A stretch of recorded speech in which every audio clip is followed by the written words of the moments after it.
The right to bear arms. Some say it's the foundation of all of our rights as Americans.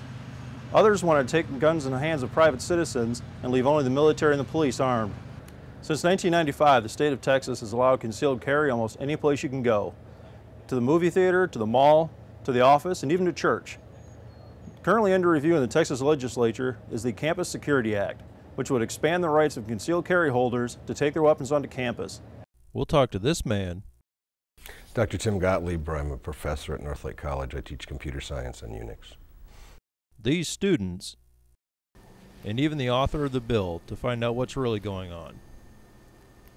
We asked students and faculty what they thought of the proposed legislation that would allow adults who already possess their CHL to carry their weapons on campus. I just decided, I grew up around guns and figured as long as I could carry one on me, I'd be a lot safer. And I completely support the carry on campus because right now I'm a college student. I don't think that's really necessary. I think especially our campus is pretty safe. I,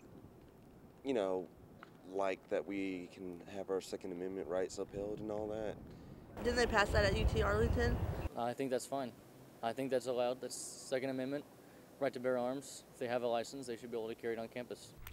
We're strongly in favor of House Bill 1893 because that's the bill that will allow those of us who have CHLs to carry on campus. The Second Amendment states that a well-regulated militia, being necessary to the security of a free state, that the rights of the people to keep and bear arms shall not be infringed. But what does this really mean? Actually, I believe the Supreme Court has come back and said that it just allows us to keep and bear arms. The Second Amendment states that the right of the individual to keep and bear arms shall not be infringed. The idea was that a well-regulated militia being necessary for the preservation of society, people, citizens, had the right and the responsibility to arm themselves. In June of 2008, the Supreme Court continued to uphold that the individual right of a person to keep and bear arms is protected under the Second Amendment and did not apply strictly to the militia or to the military. And that in fact, the militia, by definition, was any man or woman above the age of 18 capable of serving in the military service. You can't have a tyrannical government, you can't have a government against the people if the people have the ability to respond with force. This isn't the most recent court decision either. Last month, the California Ninth Circuit Court of Appeals upheld that the Second Amendment is incorporated against the states by the 14th Amendment's inclusion clause, meaning the states cannot restrict firearms ownership any more than the federal government can. These decisions mean it is very likely that the Campus Security Act will be signed into law this summer. We sat down with the author of the bill, Representative Joe Driver of Garland, to find out exactly what the bill is and why it was created. We decided that at this time was a good time to get the campus, take the campuses out of the gun-free zone area because there are a couple instances that happened recently. Virginia Tech was the spark, obviously, but not the sole reason for the bill coming forward at this time. In response to the fact that concealed handgun license carriers on college campuses are required to be defenseless by law so that we can't protect ourselves from a situation like Virginia Tech. Some say that having legally armed persons on campus could have an effect on the learning environment. I don't know, I don't feel very safe with that.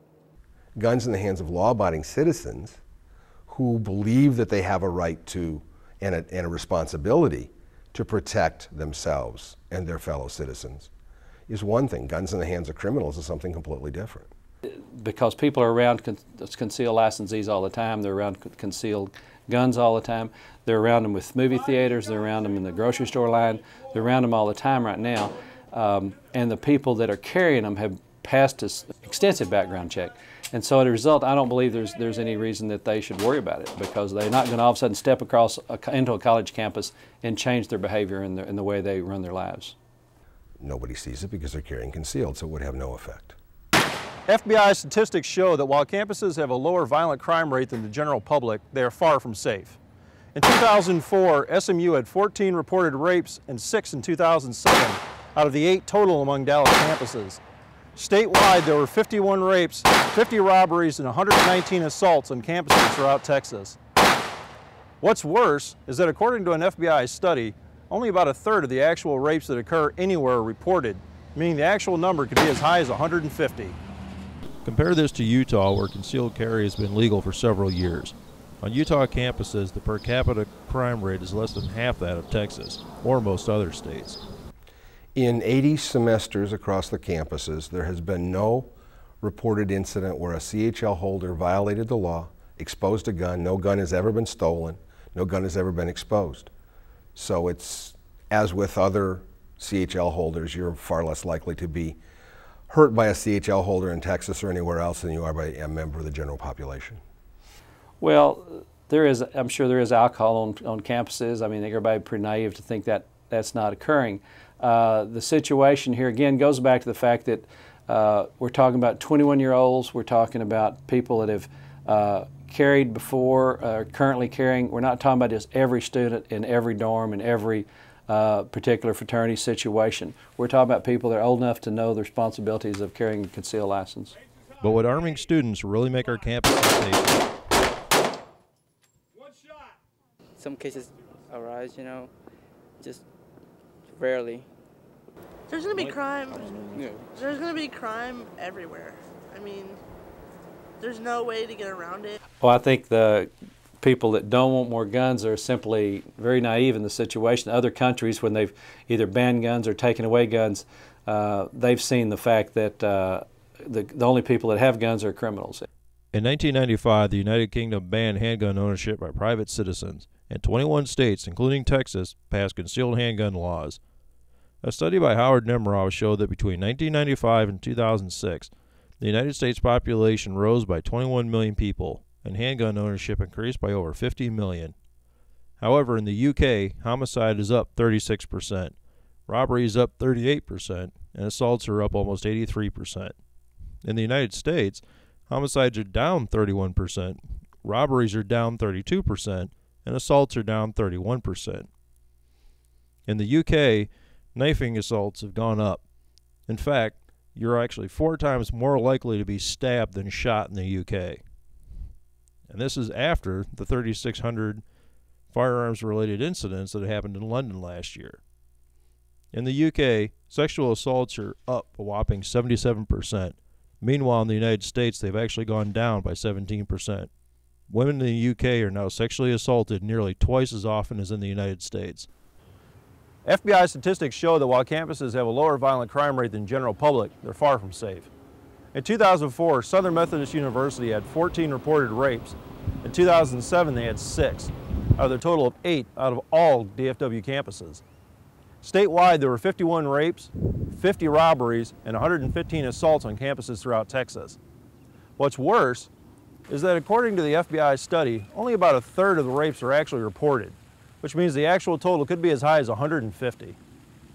On top of which, the idea that there could have been guns on the campus would have reduced the possibility that that individual would have chosen that campus to commit his heinous acts. Guns in the hands of law-abiding citizens who believe that they have a right to and a responsibility to protect themselves and their fellow citizens is one thing. Guns in the hands of criminals is something completely different. Starting next year, Texas colleges and universities may not be so inviting a target for madmen bent on body counts or sexual predators looking for an easy mark. With the passage of the Campus Security Act, the proven deterrent value of concealed weapons will help to ensure the safe learning environment for students and faculty alike.